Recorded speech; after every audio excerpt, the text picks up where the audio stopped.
का जमता नहीं था, आपने ये लिखा है। ये मेरी जानकारी और ये सच है। नमस्कार, मैं हूं इंद्र मोहन। सुशांत सिंह राजपूत के मामले में सुप्रीम कोर्ट ने सीबीआई जांच के लिए कह दिया है कि अब इस पूरे मामले की जांच सीबीआई करेगी।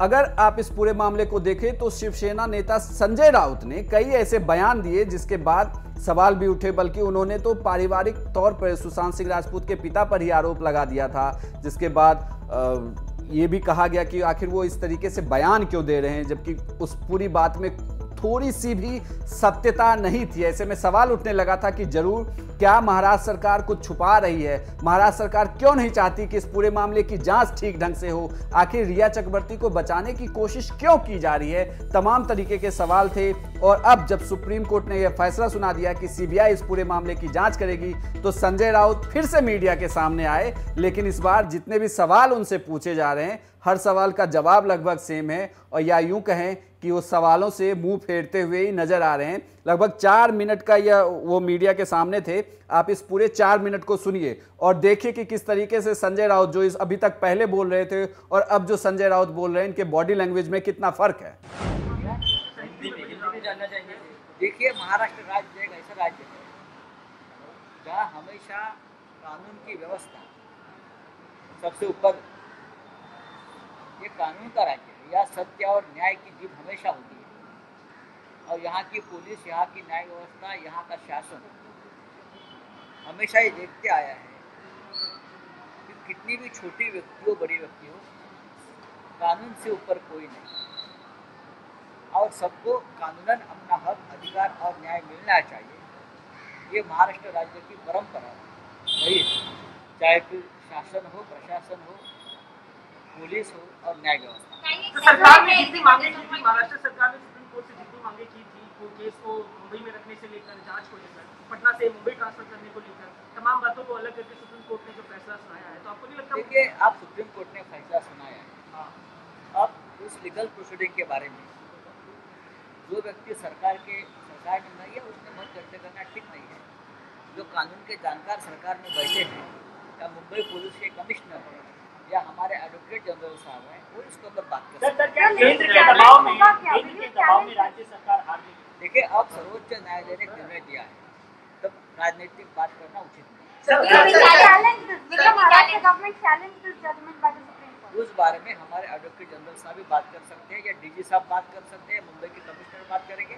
मैं बात करना उचित नहीं, चाहे मेरे पास जानकारी हो या ना। दाऊद से बीजेपी बोलेगी पूरे मामले में ना अनिल देशमुख आपको इस्तीफा दे देना चाहिए, तो उन्हीं के अंदर मुंबई पुलिस आती है। और देखिए, अगर इस्तीफे की बात निकले तो दिल्ली तक जाए, दूर तक जाए, तो इस प्रकार की बात करना किसी ने भी, खास करके महाराष्ट्र राज्य में जो हमारे विरोधी दल में बैठे हुए साथी हैं, सोच समझकर उसके ऊपर टिप्पणी करनी चाहिए।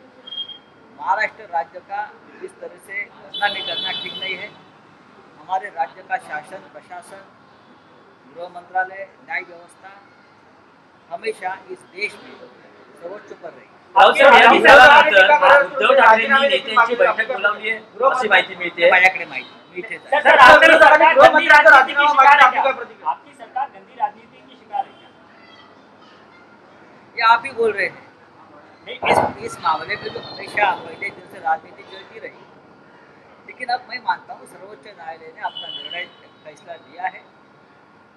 पूरी जानकारी, पूरी जजमेंट जब हमारे पास आएगी, सरकार के पास आएगी, तो सरकार की तरफ से जो इस मामले में प्रवक्ता है, जानकार है, वो बात करेंगे। राऊत साहेब, वारंवार एक म्हटलं जाते की या प्रकरणात अनेकदा आता आदित्य ठाकरेंचं नाव समोर आलं आहे। तुम्ही कशा पोलिसांवर दबाव काही नाही पडावर, तुम्ही उगाच कशा करताय? गृहमंत्र्यांचा राजीनामा मागताय विरोधक, आपली काय? गृहमंत्री उत्तर द्यायला सक्षम आहे महाराष्ट्र। सर,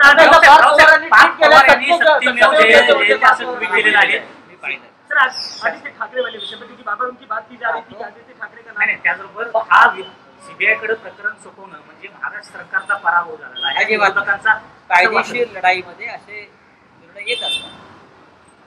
जर कोणी ठरवलंच असेल अशा प्रकारचं काही भूमिका घ्यायच्या, त्याच्यावरती राज्य सरकार काय करतं? पण मुंबई पोलिसांच्या प्रामाणिकपणावर शंका घेणं म्हणजे ज्या महाराष्ट्रामध्ये डॉक्टर बाबासाहेब आंबेडकर जन्माला आले आणि त्यांनी घटना निर्माण केली, त्यांच्यावर विश्वास दाखवण्यासारखं. संजय राउत का ये बयान साफ तौर पे कहता है कि महाराष्ट्र सरकार की कहीं ना कहीं हार जरूर हो गई है सुप्रीम कोर्ट में. जो उन्होंने उनके वकीलों ने दलील दी, उन दलीलों से सुप्रीम कोर्ट के जज प्रभावित नहीं हुए. उन दलीलों से ज़्यादा उन्हें यह लगा कि इस पूरे मामले में बिहार सरकार, बिहार पुलिस की तरफ से जो दलील दी जा रही है वो बिल्कुल सही है.